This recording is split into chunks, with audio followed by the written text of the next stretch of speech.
Hi friends, how are you all? Long time I didn't update this fan video because I was little busy.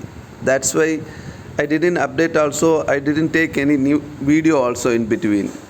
The fan IEW fan restoration was going on process. Now it has been done with red oxide primer.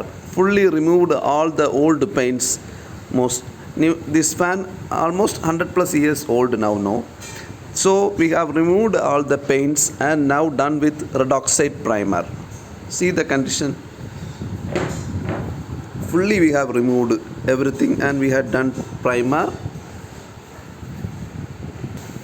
And the wiring has been clearly done.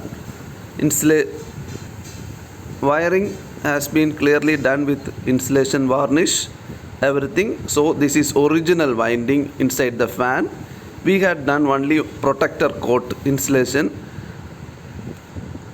Insulation varnish has been clearly done. So the fan now electrically also very perfect. We had done took the new lead wire, everything we had done. Brass parts we have been cleaned.